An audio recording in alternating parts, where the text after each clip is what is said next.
पूजा करते हैं तो बहुत सारे लोग जो है, मेरे ख्याल से सभी लोग जो हैं वो व्रत भी रखते हैं इस नवरात्रों की पूजा में। तो व्रत की सही विधि क्या होनी चाहिए आपके अनुसार? देवी भागवत के अनुसार जो एक्चुअल व्रत की विधि है नवरात्रों की जी। वो आप लोग शौक होंगे सुन कि लोग क्या करते हैं, व्रत रखा है तो आप दिन में 3-3 कभी टिक्की खा ली, कभी नमक नहीं बार बार फिर खाना ना। हम लोग अखंड जोत जगाते हैं, अखंड दिया जगाते हैं अपने घर में पूजा करते वक्त। अगर किसी कारण वो बुझ जाए या मतलब ना जले तो फिर क्या करना चाहिए? जब भी अखंड जोत जलाते हैं तो नीचे अक्षत यानी चावल लगाने चाहिए जोत के, उसके ऊपर जोत रखनी चाहिए। और जोत का भी नियम है, किसी भी कारणवश अगर वो अखंड जोत बुझ जाती है तो इसके 2 संकेत होते हैं। एक तो या तो अगर कोई नेचुरल हो चीज हो गई, हवा आ गई, खिड़की है, तो एक it is a different thing. But अगर ये कॉन्टिन्यू सब कुछ ठीक है और हो रहा है तो इसका मतलब कोई ना कोई नेगेटिव एनर्जी या तो हिट कर रही है या आपसे देवी देवता रुष्ट हैं। किसी के साथ अगर फिर भी नेगेटिविटी काफी ज्यादा चल रही है तो अष्टमी की रात्रि को या तो दुर्गा सप्तशती का हवन करवाइए घर पे, नहीं तो बंगलामुखी माता का हवन करवाइए। तो सबसे ज्यादा किस देवी की पूजा करना इस नवरात्रों में, चैत्र नवरात्रों में प्रभावशाली होगा?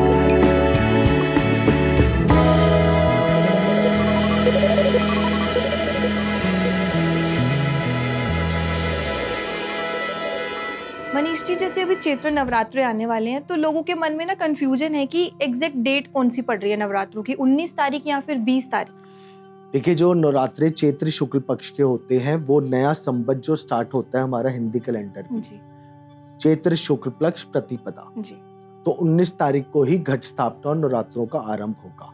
भले ही उस दिन अमावस्या है, दुर्गा पुराण के हिसाब से भी, देवी भागवत के हिसाब से भी अगर अमावस्या और प्रतिपदा पड़ जाए तो वो अशुभ योग है। अच्छा। तो उस दिन नवरात्रे नहीं होने चाहिए। लेकिन मुहूर्त चिंतामणि के हिसाब से दूज के नवरात्रों से और भी ज्यादा शुभ है। तो अच्छा मुहूर्त देख करके प्रतिपदा यानी 19 तारीख से ही आपको नवरात्रों की पूजन आरंभ करना पड़ेगा। अच्छा, मतलब कि जो सही डेट है जब हमें नवरात्रों की पूजा करनी है 19 तारीख से है। तो अब ये भी बता दीजिए कि घट स्थापना की जो अच्छा मुहूर्त है वो कौन सा होगा? देखिए, घट स्थापना का मुहूर्त सुबह 7:15 से 9:15 है, लेकिन सबसे अच्छा जो मुहूर्त है वो 12:15 बजे है दिन का। अगर आप 12:15 बजे करते हैं, जिसको हम अभिजीत मुहूर्त भी कहते हैं, तो वो बहुत अच्छा रहेगा और उसमें किया हुआ कार्य बिल्कुल दोष मुक्त होगा। अच्छा, ओके। तो आप कहते हैं कि हमें 7:15 वाला मुहूर्त जो है वो सही माना जाता है घट स्थापना के लिए? 12:15 वाला। 7:15 से 9:15 भी है कि अगर किसको ऑफिस जाने नहीं पॉसिबल है तो आप 7:15 से 9:15 के बीच में कर सकते हैं। लेकिन जो बेस्ट मुहूर्त है वो 12:15 से 12:30 के बीच में घट स्थापना का। ठीक है। तो सबसे ज्यादा किस देवी की पूजा करना इस नवरात्रों में, चैत्र नवरात्रों में प्रभावशाली होगा? देखिए, दुर्गा जी का रूप जो है, दुर्गा जी का रूप ये है कि उसमें महाकाली, महालक्ष्मी, महासरस्वती तीनों का वास है। अब आपको सबसे ज्यादा लेके चलिए, मैं हमेशा बोलता हूँ अपने कुल देवी देवता की पूजा करो। जो मोस्टली लोगों की कुल देवी होती है उनको ही स्वरूप मान करके उनकी पूजा करिए आपको निश्चित ही अच्छे फल मिलेंगे जी। तो फिर उसके बाद अगर हम 9 देवियों की बात करें तो उनमें से कौन सी देवी हैं जिनका मतलब ज्यादा पूजा करने से ज्यादा प्रभावशाली हो सकता है, ज्यादा हमें फल मिल सकता है? अच्छा, देखिए, 9 देवी जो हैं उनके अंदर हर रोज का अलग अलग स्वरूप है। आप देवी की शांति रूप से, लक्ष्मी रूप से, विद्या रूप से हर रोज के निमित्त, जैसे दुर्गा सप्तशती का ही पाठ कर लो। जो पूरा नहीं कर सकते तो एक ही पाठ डेली कर लो कि 13 के 13 अध्याय 9 दिन में हो जाए। वैसे अगर जो भी ये ना कर सके तो देवी का कवच, अगला स्तोत्र, कीलक और चौथा अध्याय डेली पढ़ लो, तो आपके सारे 9 की 9 देवियां उसमें संपन्न हो जाती हैं। अच्छा। और आपको उनकी कृपा प्राप्त होगी जी। आप देवियों को एक ही मान के चलिए, क्योंकि रूप अनेक है लेकिन देवी एक ही है। ठीक है। तो हम साथ में एक सवाल और मेरा ये भी आपसे पूछने के लिए कि नवरात्रों में जब हम माता रानी की पूजा करते हैं तो हर घर में, हर जगह पे ना अलग अलग भोग लगता है, लेकिन सही मायने में माता रानी को क्या भोग लगाना चाहिए इन 9 दिन? देखिए, देवी जी के लिए कुछ चीजें मैं टिप्स बता रहा हूँ नवरात्रों में। एक तो केसर का टीका लगाइए। अच्छा। केसर का टीका लगाने से देवी को लक्ष्मी की प्राप्ति होती है। दूसरा, देवी को फल कौन सा? लाल वाला कंधारी अनार। अच्छा। लाल कंधारी अनार जोड़े में चढ़ाइए। ठीक है। 2, अगर शरीफा मिल जाए तो शरीफा भी चढ़ाइए। ये 2 फल देवी को सबसे ज्यादा प्रिय है। इसके बाद आता है अंगूर। अंगूर बहुत प्रिय है देवी को। साथ में मीठा पान। पान बहुत इंपॉर्टेंट है। ये देवी के लिए प्रसाद आप डेली चढ़ाएं, बहुत अच्छा है। मतलब नवरात्रों के 9 दिन हम ये प्रसाद 9 दिन बिल्कुल ये प्रसाद चढ़ाइए। अगर इसमें से कोई एक चीज स्किप हो जाए, कोई भी चीज स्किप हो जाए, मैंने आपको 2-3 की 2 अनार चढ़ा लो, आपके 2 शरीफे चढ़ा लो और पान चढ़ा लो, मीठा पान।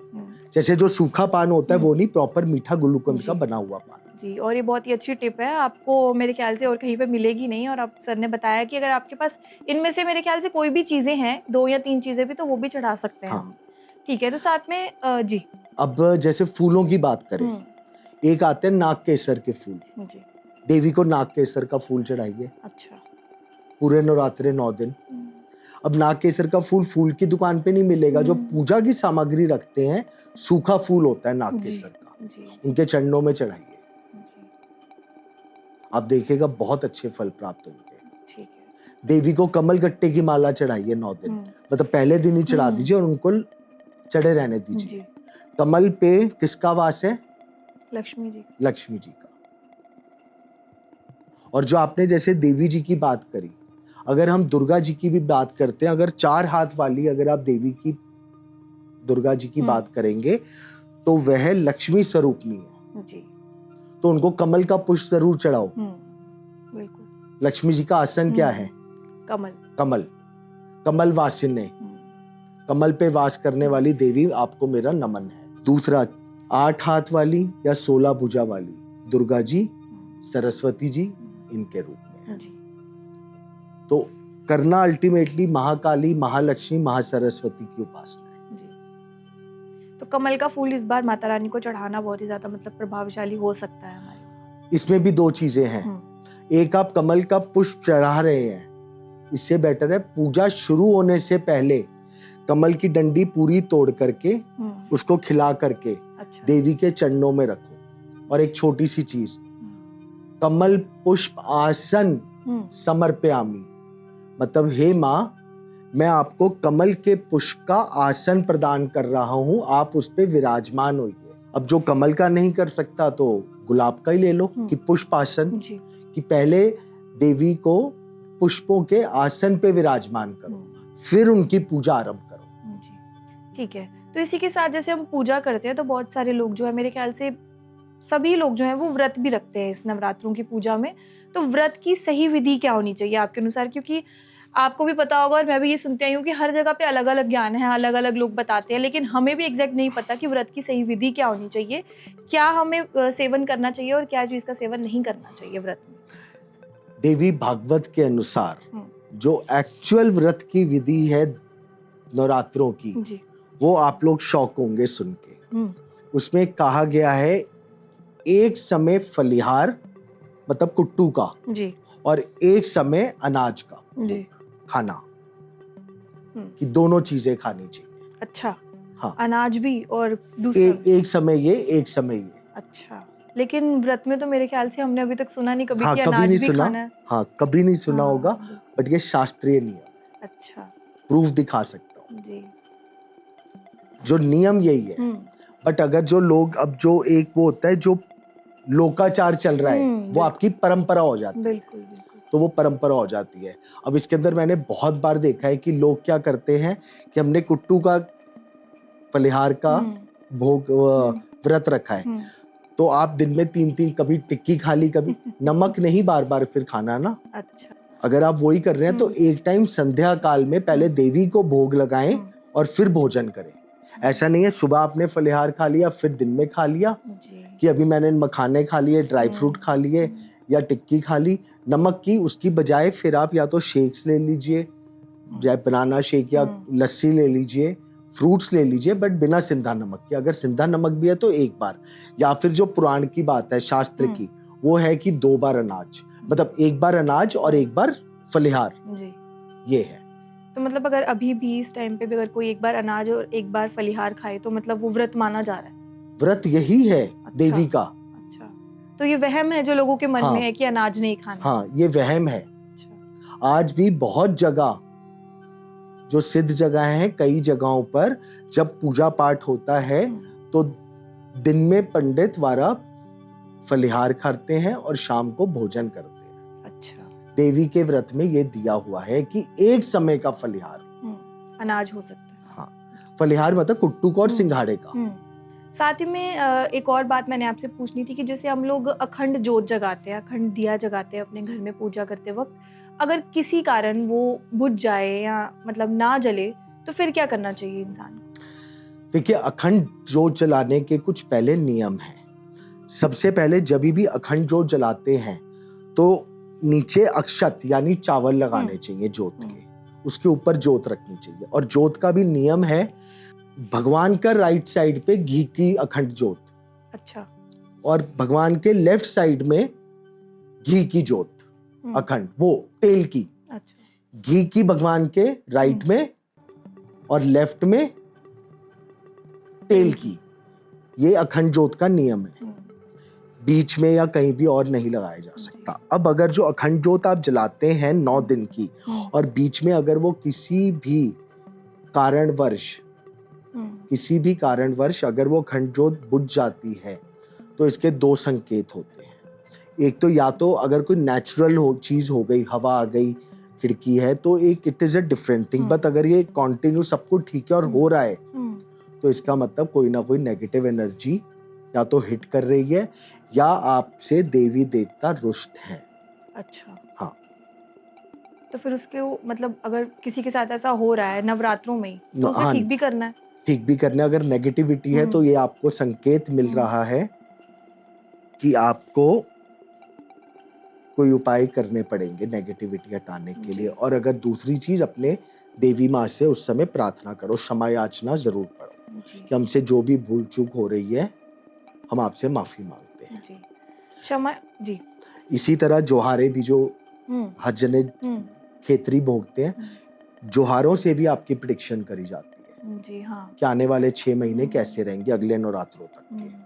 तो जैसे आपने कहा कि क्षमा याचना हम कर लें, लेकिन अगर मैं आपसे ये पूछूं कि उपाय, क्योंकि यहाँ पे जितने भी व्यूअर्स ये देख रहे हैं वो चाह रहे होंगे कि वैसे तो किसी के साथ ना हो, अगर किसी के साथ ऐसा हो भी जाता है तो उसे इस चीज़ से बचने के लिए या नेगेटिविटी को कम करने के लिए, ताकि उनके नवरात्र भी अच्छे जाए, माँ देवी का भी उन पे कृपा बनी रहे, तो उपाय क्या करने चाहिए? देखिए, सबसे बढ़िया उपाय है शाम को एक तो रोज देवी का कवच कीलक अगला स्तोत्र तो पढ़िए। और अगर जिसके साथ ये नेगेटिविटी चल रही है तो इसके लिए मैं कुछ छोटे छोटे आपको उपाय बताता हूँ। उनको अगर आप फॉलो करेंगे तो नेगेटिविटी काफी हद तक कम होगी। एक तो दुर्गा सप्तशती का 4था अध्याय श्लोक नंबर 24, 25, 26, 27। संस्कृत नहीं आती तो हिंदी में ही पढ़ लो।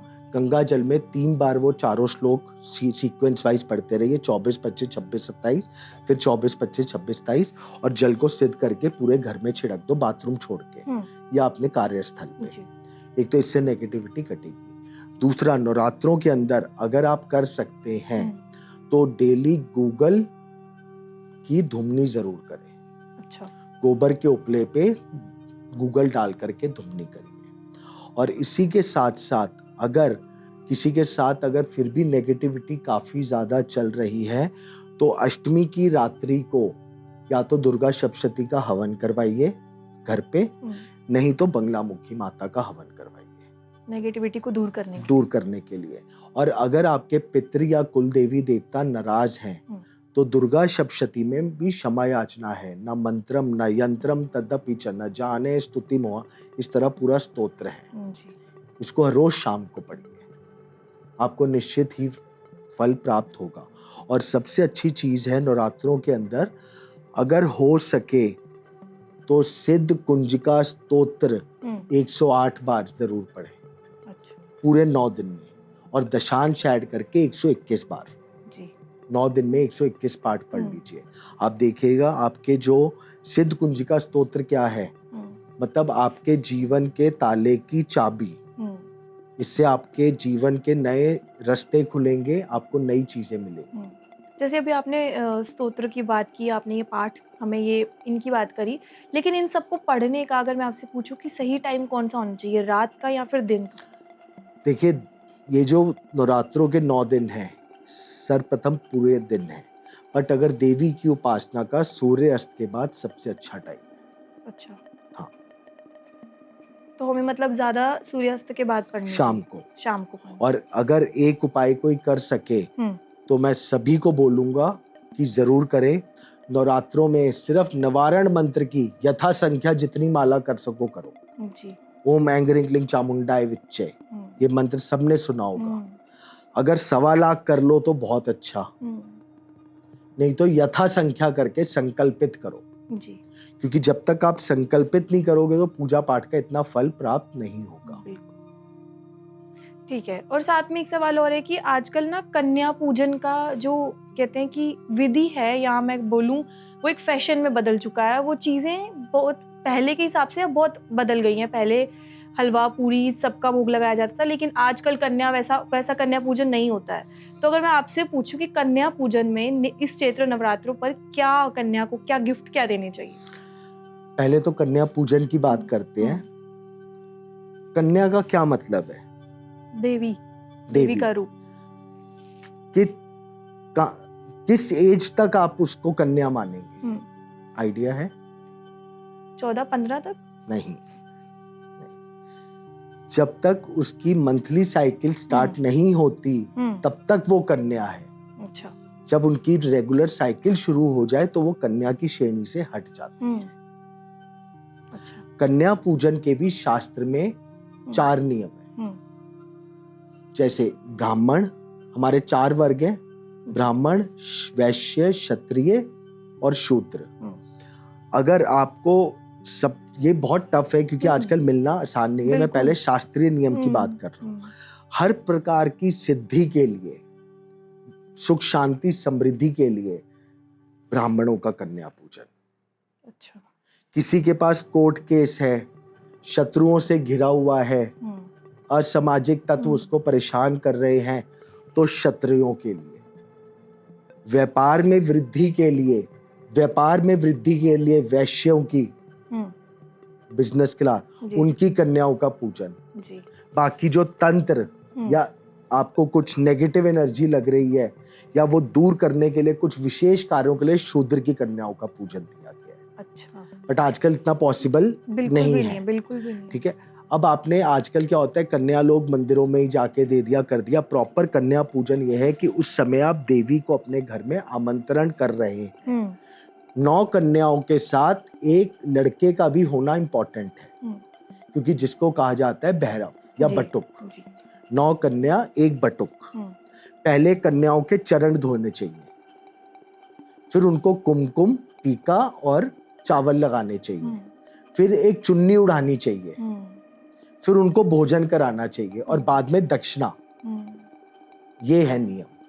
बाकी तो आपकी जो इच्छा हो, कोई भी आज के हिसाब से आप गिफ्ट दें, कोई टॉयज दें, कपड़े दें, बट चुन्नी या वस्त्र देना बहुत इंपॉर्टेंट है। हम कुछ भी दे, लेकिन चुन्नी या सिर पे कुछ ओढ़ना बहुत जरूरी है। वस्त्र दे दीजिए। अगर चुन्नी वो लगता है कोई भी लाल या पिंक कलर का, आप वो जरूर दीजिए। वो देना जरूरी है, बहुत जरूरी है। टीका लगाना, चरण स्पर्श करना और कलावा बांधना, ये सब चीजें बहुत इंपॉर्टेंट है। और सबसे बड़ी चीज, एक कहा गया है, जब भी कन्या आपके घर से जाए उसको खाली हाथ मत छोड़ो, उसको फल जरूर दो। अच्छा। फल आपकी वृद्धि का कारक है। कोई भी फल। तो फल भी देना जरूरी है। और साथ ही साथ अगर हमें कोई भी वस्त्र या कोई भी चुनरी जो है वो भी ओढ़ना बहुत ही जरूरी है कन्या पूजन। जी। और साथ ही में मेरा ये भी सवाल है आपसे कि अगर 9 देवियों की पूजा करते वक्त नवरात्रों में किसी भी तरह की भूल हो जाए, किसी भी तरह की हमसे गलती हो जाए, तो उसके लिए हमें माता रानी से जब क्षमा मांगनी है तो कैसे मांगे, मतलब क्या करना चाहिए माता रानी से क्षमा? देखिए, एक तो ये चीज डेली नियम में होनी चाहिए कि जो भी डेली क्रम की पूजा कर रहे हैं उसके बाद पूजा के अंत में बोलिए, हे प्रभु, पूजा विधि का नहीं मुझको कुछ ज्ञान, फिर भी हे प्रभु मेरा सतत करो कल्याण। और एक अभी मैंने आपको बताया क्षमा याचना, कि मैं आपसे क्षमा मांग रहा हूं मेरे इस जन्म के लिए, अभी की पूजा के लिए, जन्मों जन्मांतर में जो भी मेरे से पाप हुए हैं, गलतियां हुई हैं जाने अनजाने में, हे देवी माँ आप हमें क्षमा प्रदान करें। जी, तो इस मंत्र का हम जाप कर सकते हैं। जी ठीक। मंत्र अगर है तो सिर्फ मैं ये कहता हूँ, या तो जिसको खाली अपना मंगल कार्य करना है, सब प्रकार से घर में सुख शांति समृद्धि रहे। सर्वमंगल मंगल्ये शिवे सर्वासार्थिके शरण्ये त्र्यंबके गौरी नारायणी नमस्तुते। इस मंत्र का जाप करें। कोई बाधाओं से गिरा हुआ है, नवरात्रों में सर्व बाधा विनुर्मुक्तो धन धान्य सुतानिता मनुष्यो मत्र प्रसादे न भविष्यति न संशया। अब अगर जो काली माँ की पूजा कर रहा है, जयंती मंगला काली भद्र काली कपालिनी दुर्गा क्षमा शिवा धात्री स्वाहा स्वथा नमस्तुते, क्योंकि काली जी की भद्र काली के रूप में आप उपासना करो, वो शांत स्वरूप है। लक्ष्मी जी से जब प्रार्थना कर रहे हो तो 8 प्रकार की लक्ष्मी जी की पूजा करो।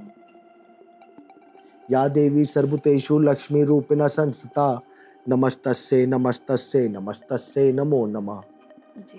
और अगर आप सिर्फ ऐम ह्रीम क्लीम चामुंडाय विच्चे का ही निवारण मंत्र करते रहो, इसमें महाकाली, महालक्ष्मी, महासरस्वती तीनों आती हैं। जी, आपने तरह तरह के जाप बताए, लेकिन अगर मैं ये पूछूं कि कोई बच्चा या कोई भी स्टूडेंट जो पढ़ाई में स्ट्रगल कर रहा होगा, उसके लिए भी कोई मंत्र जाप हो तो?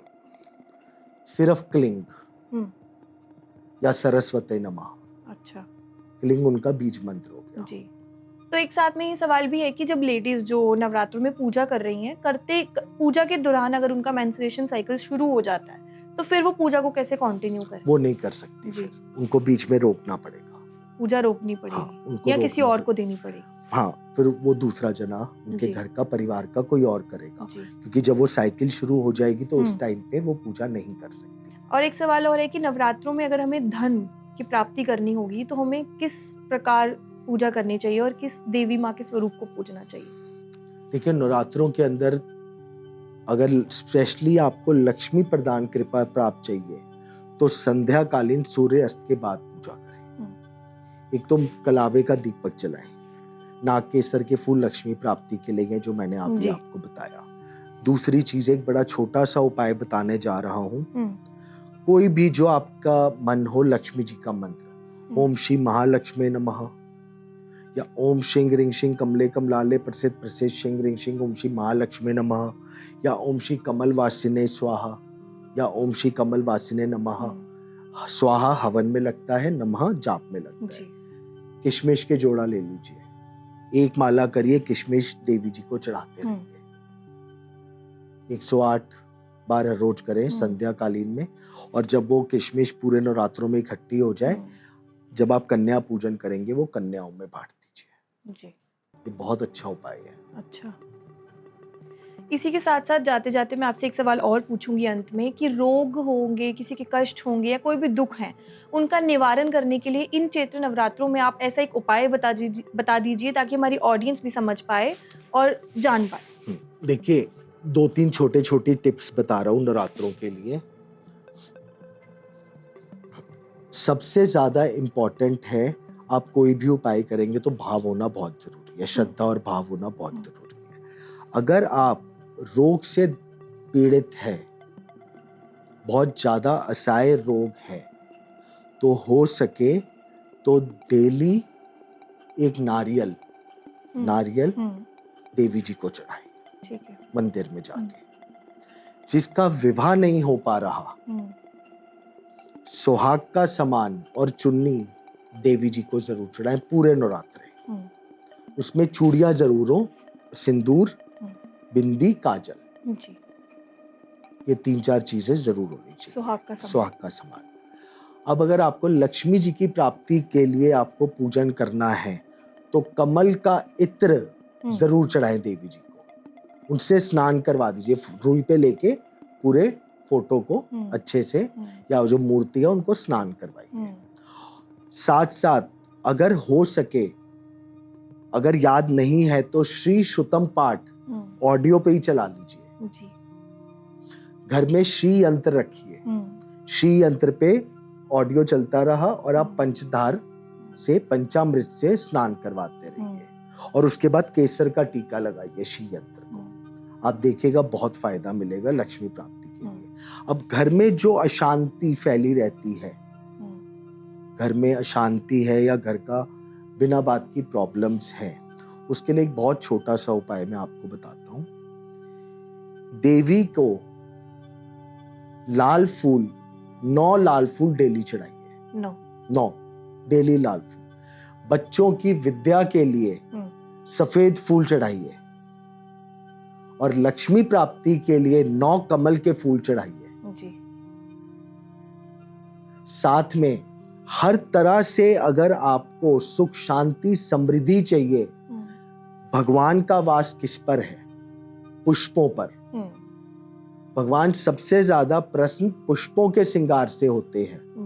तो जिसका जैसा सामर्थ्य है उस हिसाब से देवी को पुष्पों से श्रृंगार करिए, क्योंकि भगवान का जो शरीर है बहुत कोमल है।